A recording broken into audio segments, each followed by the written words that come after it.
Baik, saudara, saya mau melanjutkan apa yang saya bahas kemarin mengenai posisi kita menentukan pencapaian kita. Pilihan kita menentukan kualitas hidup kita. Dan saya mau mengajak saudara merenungkan satu hal yang sangat penting dalam kehidupan kita, yaitu mengenai bagaimana hidup kita menghasilkan buah-buah yang bisa dinikmati oleh orang lain. Maka saya mau mengajak saudara menghafalkan 3 kalimat ini. Berakar kuat, bertumbuh sehat, berbuah lebat. Saudara-saudara, saya mau mengajak saudara merenungkan satu bagian firman Tuhan yang saya yakin saya mau menyoroti dari angle yang lain. Bagaimana ada orang-orang yang sudah ke gereja tiap minggu, ikut komsel tiap Selasa, baca firman tiap pagi, dengar renungan tiap malam, tapi hidupnya tidak bertumbuh. Imannya tidak bertumbuh. Hidupnya begitu-begitu saja. Lagunya dari dulu sampai sekarang hanya satu. Yesus itulah juru selamat, ya kan? Penolongku yang sungguh, ya kan?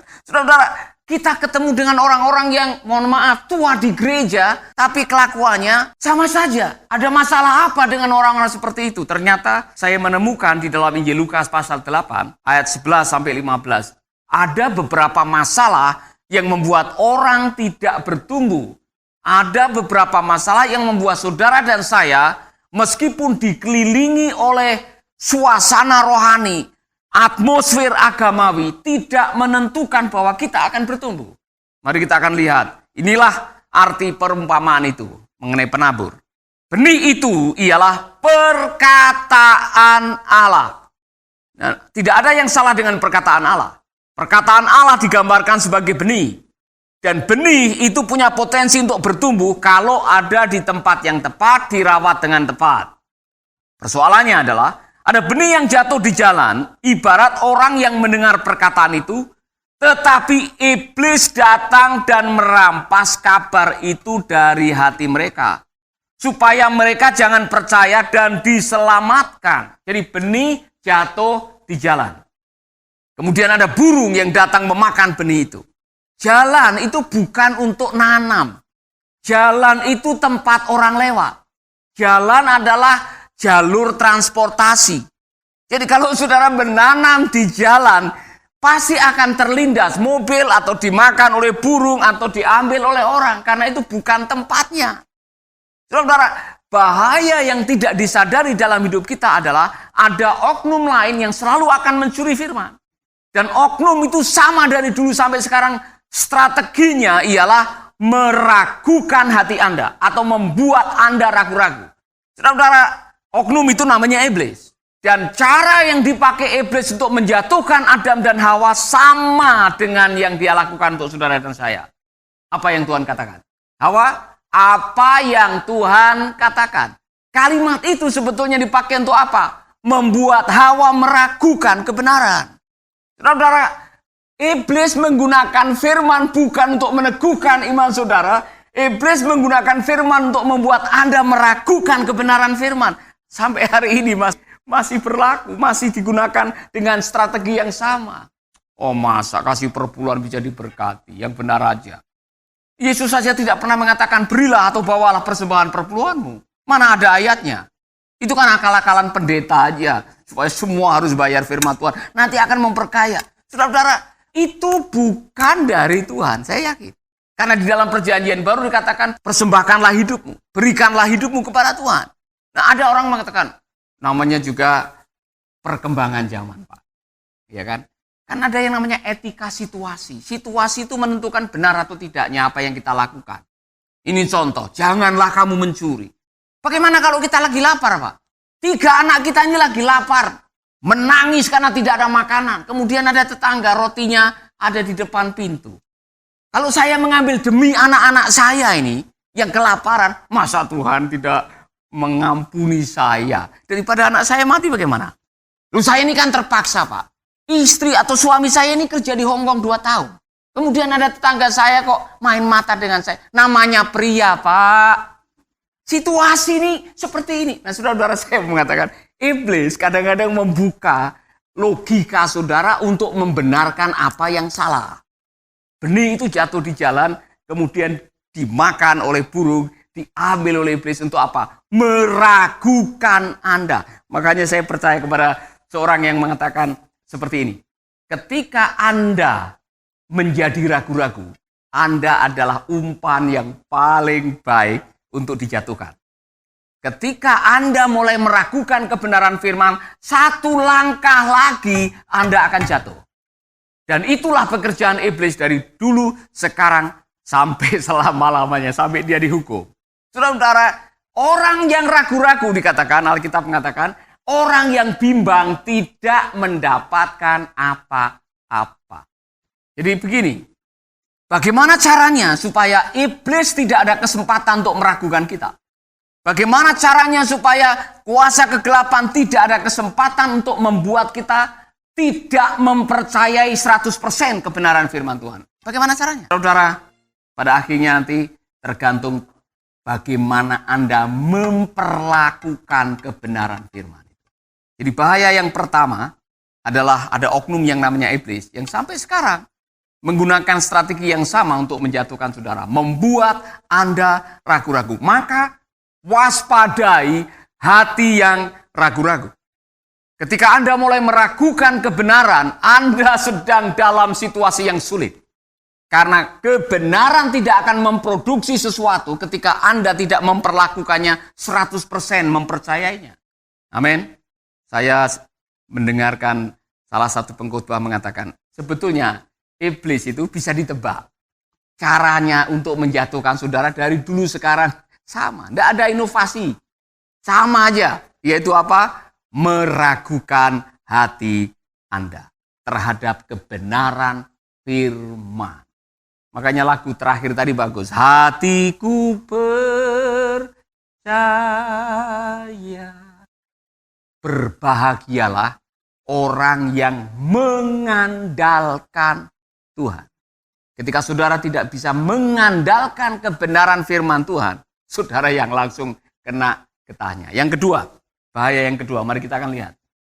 Benih yang jatuh di tempat yang berbatu, ibarat orang yang pada waktu mendengar kabar itu menerimanya dengan senang hati. Oh haleluya. Ditanya amin saudara-saudara, amin. Semangat. Tetapi berita itu apa? Tidak berakar dalam hati mereka. Karena apa? Salah lokasi.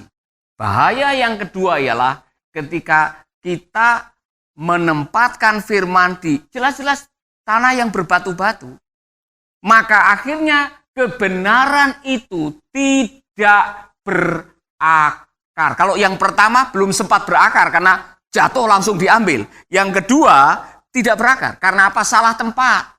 Saudara-saudara, itulah sebabnya saya tadi mengatakan mari kita belajar untuk berakar kuat, bertumbuh sehat, berbuah lebat. Karena ketika tiga hal ini sudah kita lakukan, maka hidup saudara akan memenuhi Mazmur pasal 92. Bahkan di masa tua masih menghasilkan buah dan tetap segar daunnya. Dan kita akan menjadi kesaksian bagi Tuhan bahwa Tuhan itu benar, kata Mazmur 92. Mari kita akan perhatikan bagian yang kedua ini. Mengapa ada orang yang wow kalau dengar firman Tuhan semangat, ya kan? Saudara, kita semua termasuk saya, kalau pas dengar firman Tuhannya bagus, oh saudara semangat, haleluya, ya kan? Bahkan saya pernah khotbah di sebuah gereja di Amerika, saudara. Waktu saya khotbah ada yang berdiri, ada yang maju, yes, preach it, preach it. Ramai sekali di gereja itu, ya kan?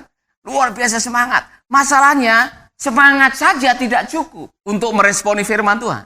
Senang hati saja tidak cukup. Bilang amin saja tidak cukup. Haleluya, haleluya, tidak cukup. Ketika firman tidak berakar, firman tidak berdampak. Itu persoalannya.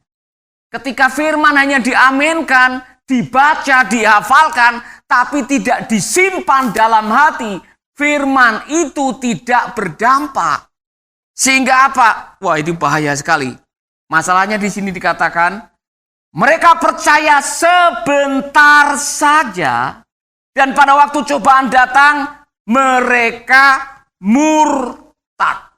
Jadi akar penyebab murtad itu gampang. Bukan sembako, diberi rumah, beasiswa, dapat bojo atau suami, naik pangkat. Bukan. Penyebabnya murtad itu apa? Sudah ketemu di sini. Percaya sebentar saja.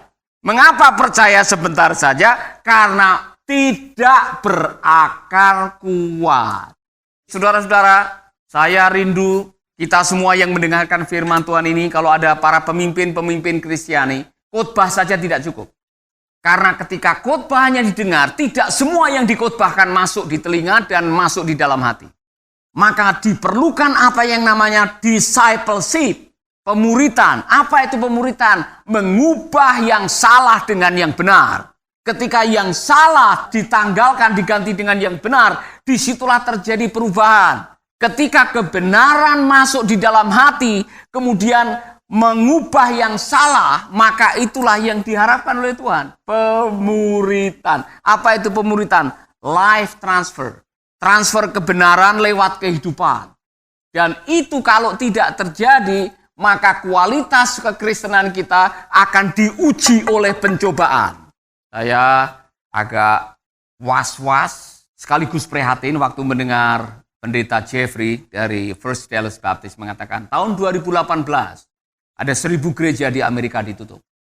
Kemudian dijelaskan apa salah satu penyebabnya. Memang salah satu penyebabnya adalah banyak pendeta yang burn out, keletihan. Tapi penyebab yang lain adalah jumlah jemaat menurun. Mengapa jumlah jemaat menurun? Oleh karena tidak tahan menghadapi cobaan. Tidak ada pemuritan. Nah, saya kemarin berdiskusi dengan beberapa orang yang punya keprihatinan mengenai pertumbuhan gereja sekarang ini. Salah satunya adalah banyak gereja yang mendasarkan gerejanya di atas celebration, perayaan hari Minggu. Ketika gereja mengandalkan ibadah hari Minggu yang 1,5 jam dan mengharapkan murid-muridnya orang percaya otomatis akan kuat imannya, saudara sedang salah konsep. Apa yang tidak dilakukan oleh Tuhan Yesus dan dilakukan oleh gereja, apa yang dilakukan oleh gereja dan tidak dilakukan oleh Tuhan Yesus, cek baik-baik. Yesus tidak pernah punya celebration. Yang dia lakukan adalah go and make disciple. Jadi ketika gereja menghilangkan yang esensial, yang penting, go and make disciple, kita sedang menghadapi persoalan. Saudara-saudara, saya membaca di dalam Kisah Para Rasul, kenapa jumlah mereka ditambahkan setiap hari? Bukan karena KKR, bukan karena ibadah hari Minggu, mereka tidak ada ibadah hari Minggu. Mereka bertekun dalam pengajaran rasul-rasul. Mereka membagikan roti di rumah-rumah. Apalagi, mereka saling berbagi untuk mencukupkan satu dengan yang lain. Mereka bahkan menyaksikan keajaiban demi keajaiban. Jadi, saudara-saudara, saya mau mengatakan, cara yang terbaik untuk menginternalkan firman dalam hati adalah pemuritan. Karena ketika kebenaran itu dipraktekkan, kebenaran itu tidak akan pernah dilupakan. Sahabat, Anda baru saja mendengarkan program Making Life Better. Hubungi kami di 0811-3901-144 atau 0811-3901-140. Mari dukung pelayanan Making Life Better melalui rekening BCA 6690300525. Sekali lagi, 6690300525. Atas nama Paulus Wiratno. Terima kasih, Tuhan Yesus memberkati. Making life better, making hidup lebih baik.